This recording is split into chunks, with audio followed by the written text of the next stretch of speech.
Hello everyone, this is Direwolf20 and welcome to a new mod spotlight on a mod that's completely updated and different from its prior version. It's time to take a look at Soul Shards 2. Soul Shards 2 has changed quite a bit. As a matter of fact, if you look in the inventory here and the list of items and blocks that are available in Soul Shards 2, you will find 1 block and 4 items. That's currently all that's in here. I think there's a couple other things on the path or on the planned development for this mod, but its functionality has changed quite a bit. So I think I need to do a brand new spotlight, get you guys all introduced to the new functionality of how Soul Shards works going forward. So without further ado, let's take a look at Soul Shards 2 and see what's cooking. Alright, to get started, you're going to want to find yourself some crystallized soul essence. Now, this stuff is not easy to come by, but unfortunately you're going to need a good, healthy amount of it to kind of do anything that you're going to want to do. So, on the positive side of the spectrum, Soul Shards is no longer quite as grindy as it used to be, so you don't have to sit around killing 1,000 mobs in order to get yourself a decent spawner, right? But on the negative side, it's a little bit harder to find some of the stuff you need, so hopefully those two balance each other out. I think the mod author, Shadow Dragon, is still doing a little bit of balance around exactly, how many crystallized soul essences are required for different functions, but we'll probably get into that a little bit later. So first off, you're going to need, at the very least, to get your first soul shard spawner 4 crystallized soul essences. How do you get them? Well, it's really easy. You find a vanilla mob spawner somewhere out in the world, and you break it. Ta-da!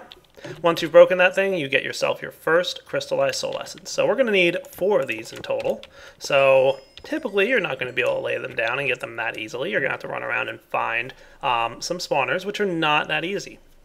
So you're really going to need to kind of look around for it. Once you've gotten yourself 4 crystallized soul essences, not a problem. You're going to need to get yourself a Shadow Blade. Okay, this guy is, number 1, really cool looking sword. Number 2, costs 2 crystallized soul essences. So that's 2 out of the 4 that we're going to need to use to get ourselves a Shadow Blade. And boy, oh boy, does it look cool. How's it going? Alright, so that's the first step. Okay, crystallized soul essences, get yourself a Shadow Blade. Once you've got your Shadow Blade, you're pretty much ready to get started toying around with soul shards. However, we still have 2 more crystallized soul essences. As I told you, you need at least 4 to get started. So let's see what we can do with these guys. First, we're going to make ourselves a soul cage. All right, this guy is going to act as your spawner. All right, so you can see there the recipe for that uses one of those crystallized soul essences. So that's where one of them is going to go. We're going to place it right there. Cool. Now, what we want to do with that is go ahead and put a soul shard inside of it. Where do we get soul shards, or how do we get soul shards? Well, you're going to need crystallized soul essences in your inventory, and you're going to need to kill some kind of monster with your Shadow Blade. Come here, you. There we go. Hooray! We've got a soul shard typed to cows. Okay, let's take a look. If we right-click with this soul shard on the soul cage, you'll see that it inserts the cow spawner inside. So now it's a cow spawning type. Cool. What that does is now spawn cows just like a vanilla mob spawner would. So same rules apply to a vanilla mob spawner. Lighting is a factor. So if you have enemies in here like skeletons or zombies, you're going to want to make sure it stays dark. But the good news is that different world types don't really matter so much. So you can have blazes and wither skeletons in the overworld. That's not a problem. The other piece of good news is you can disable it with a lever. Hooray! So the lever disables the soul cage, and you no longer have any mobs spawning. However, flip the lever off again, and it'll go ahead and turn it back on. So redstone signal means soul cage is off, and then turn off the redstone signal, and it'll be allowed to run once again. Nice. Now, here's something important to note about your mob spawner. When you break it and you place it back down, it actually clears out the mob spawner type.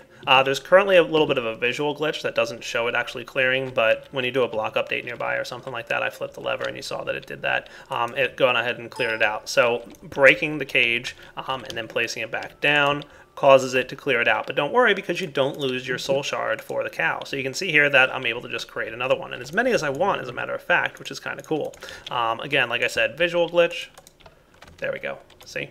So as many soul shard cages as you want, you can place all the cows that you want in there. But remember, if you want to have multiple soul cages, keep in mind it's going to require more crystallized soul essences. Okay? So don't forget you're going to need those in order to get more cages. But once you do, you can make yourself another cow spawner. You don't ever have to get yourself another cow shard, which is kind of cool.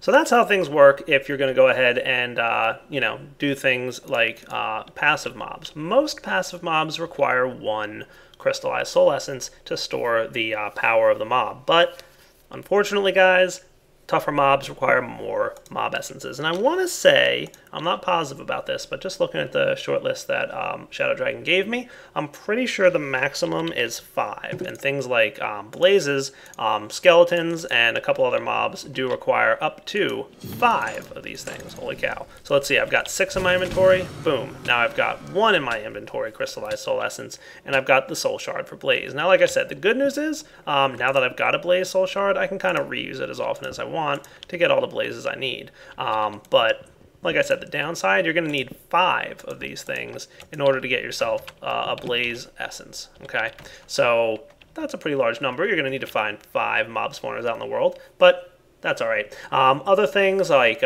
creepers, I believe, are 3. Skeletons are 5. Witches are 4. So different monsters equals different amounts. I think lava slimes, like magma slimes, are 2. So anywhere from 1 to 5. But general rule of thumb, if it's a passive mob, it's going to cost about 1. And it's from there on up, the harder the mob is to kill, the more expensive it'll be, all the way up to 5. Also, I think he factored in how useful the drops are. So that's another thing to keep in mind. Cool. Now, the next thing I want to show you from Soul Shards 2 is this nifty gadget, the Soul Binding Shard. This is pretty cool. It just requires one of those crystallized soul essences and a piece of gold. And the way it works is as follows. Let's say you have something in your inventory that you love, like my diamond drill. Hey there, buddy. How's it going? Make sure that the Soul Binding Shard is sitting above your diamond drill, or you can do the same thing with your Shadow Blade, right? I don't want to lose this thing. It was really expensive. It would suck if I lost it when I died. Don't worry, because you've got the Soul Binding Shard, and you can see it's got a little green arrow pointing down, any item in the inventory that the Soul Binding Shard is sitting one spot above and pointing at is going to be kept on your person when and if you die. So let's go really high up here and cause ourselves to die. Oh, I died. That's unfortunate. Oh, look, I've got my Shadow Blade. Same damage value, same everything, right? So the Shadow Blade is mine once again. Cool. There's all my stuff. Obviously, if you die 3 inches from your spawn point, you don't have too much to worry about, but it's really pretty nice if you die far out in the world. Now, the downside, of course, being that you actually do lose that Soul Binding Shard. So you're going to need a lot of those, or you're going to need to be able to replenish them pretty often if you plan on dying a lot and you want to save multiple items. Keep that in mind. And guys, that about wraps up the mod spotlight for Soul Shards 2. These spawners basically work just like vanilla spawners, except you get to tell them what goes in them. Of course, the benefit being that you can have mobs in the overworld, and you can also have, levers to turn them on and off, or any redstone signal for that matter, right? Redstone dust, repeaters, etc., all that works. Standard redstone signal functionality. It's pretty cool the way it works. Keep in mind, though, that just like normal mob spawners, if there's no player nearby, they're not going to spawn things. So you can't just leave these things running and run away. You do actually have to be nearby. Even if they're chunk loaded, it's still not going to function. All right, so regular vanilla mob spawner mechanics for spawners. All right, and with that, guys, Direwolf20 signing off. Hope you enjoyed the mod spotlight on Soul Shards 2. I believe there's quite a few more things coming down the line, so keep an eye out for that, and take it easy.